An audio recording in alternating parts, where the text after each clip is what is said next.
జీవించాలని, సుఖ సంతోషాలతో ఉండాలని, నేను నా భార్య ఇరుగు బాగుండాలని, అంతా బాగుండాలి, ప్రకృతి బాగుండాలని కోరిక అందరికీ ఉందా? లేదు. అందరూ అలా.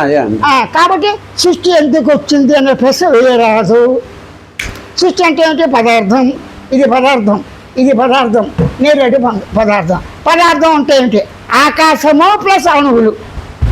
కొన్ని అణువులు కలిసి భూమి, మట్టి, వాయు అణువులు, వాయు గాలి అణువులేగా, అగ్ని కణాలేగా, జలం కణాలేగా, మట్టి కణాలు, ఇవన్నీ కలిసి వాటిలో వచ్చి వాటి నుంచి చెట్లు, పావులు, పువ్వులు, ఇంకా లోహాలు అన్ని పుట్టి మనిషి కూడా పుట్టాడు.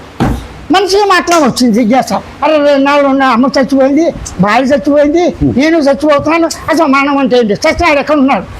తెలిస్తే మన వాళ్ళు ఉపనిషత్తులు, వేదాలు అన్నీ అప్పుడు లేవు, వచ్చాయి. కాబట్టి మనకి ప్రమాణం, కాని వాళ్ళు కూడా ప్రమాణమే. కాబట్టి ఈ గోడ పక్కన పెట్టి నీకు ఎప్పుడు ఆనందం ఉండాలా? ఇక ఇది కూర్చో, వచ్చి కూర్చో, నేను సూచన ఇస్తాను అంతే. నేను పదార్థాలు నిద్రపోయింది ఎవరు? శరీరం నిద్రపోయిందని ఎవడైనా అంటారా? మనసు స్కూల్కి వెళ్ళింది అంటాడా? నేను నిద్రించాను, I'm doctor, I'm patient, I'm head man, I'm actor అంటాడు. నేను న్యాయవాదిని. నేను పదం లేకుండా చెప్పేంట నీకు ఏదో కావాలి. మామిడి పండు కావాలన్నావు, ఏ పండు కావాలి? బంగిరి అంటే అనేక చేస్తాడు, అప్పుడు చెప్తావు. అంటే ప్రతి శబ్దంలో భావం ఉంది. భావం శబ్దం రెండు కలిసే ఉంటాయి. చూడండి, ఏంటిది? శబ్దం, ఇంకో శబ్దం. చూడండి, ఏంటి గద్దినా? ఆ శబ్దాలు పిల్లి. ఏమైంది? ఈ మిమిక్రీ ఎవరికి వచ్చు? మనిషికే. ప్రకృతి నుంచి అన్ని కోతలు వీడియోకి వస్తాడు. కాబట్టి ఈ నేనుకి ఏం కావాలి నీకు? అసంతృప్తి లేకుండా ఒక సెకండ్ ఉన్నావా? ఉండలేవు. మనసు శుద్ధంగా మంచి ఆలోచనలు వస్తాయా? ఇప్పుడు కళలు నీకు అనుకూలంగా వస్తాయా? నిద్ర ఖచ్చితంగా పడుతుందా? కనీసం నీ బాడీ ఎదగకుండా చిన్నప్పుడులాగా ఉండాలనుకుంటా ఉంటుందా? గుప్పుడు బూడి అయిపోతుంది. అప్పుడు నీకేం కావాలో టెన్షన్ లేకుండా ఉన్నప్పుడు, ఈ టెన్షన్ ఉన్నప్పుడు టెన్షన్ లేకుండా నీకు ఉంటుందా ఎప్పుడైనా? ఇప్పుడు టెన్షన్ ఉంది, టెన్షన్ లేకుండా నీకైనా నేను మంత్రాలు ఇవ్వను కదా. అక్కడి నుంచి ఎవరు వచ్చారు ఇక్కడికి? దగ్గర నేను ఉన్నాను, నేను నిద్రలో ఉన్నాను, మేలుకున్నాను అన్నావు. నిద్రలో ఎప్పుడు నిద్రపోయావు నువ్వే. ఎందుకు వచ్చావు? నేను రమ్మని నేను అనలేదే. నిద్రపోయి రాకుండా ఉంటావా?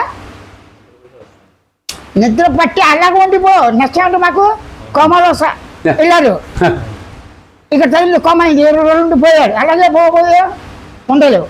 కళల్లో ఉండగలవా? మళ్ళీ వస్తాను నచ్చరావు నీకు. అంటే అక్కడ కూడా తృప్తి లేదు నీకు.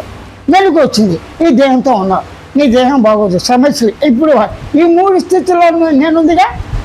నిద్రపోయింది ఎవరు? నీవు. కళ్ళగంది నీవు. మేలుకుంది 3 నెలల్లో ఒకడైనా ఒకడే. అంటే ఒకడు ఈ 3 నెలల్లో సంసారం అంటే ఏంటి? నిద్ర, కళ, మెలుకులు. మెలుకు వస్తున్నప్పుడు అనుబంధాలు, అమ్మ, నాన్న, తల్లి, తండ్రి, గురువులు, సాటి వాళ్ళు, ఈ అందరూ వచ్చేసారు.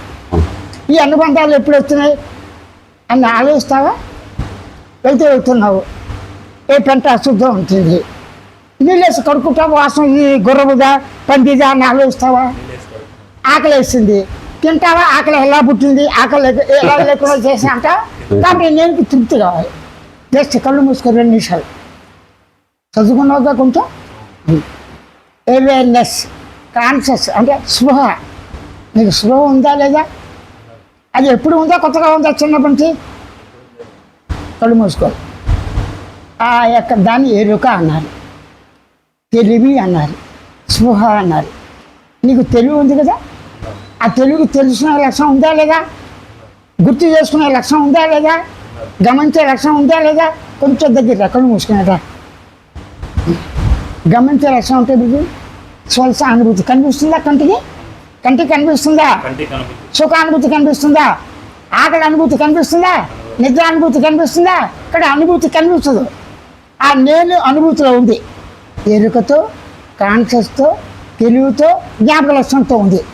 దాంతోపాటు అనుకునే ఫీలింగ్ కూడా ఉంది. దీనికి అనుకోవటం, గుర్తించడం, గమనించడం, తెలుసుకోవటం, సంకల్పించడం ఆలోచించడం ఏమంటే అంటే ఆలోచించి రేపు చెబుతానంటారు.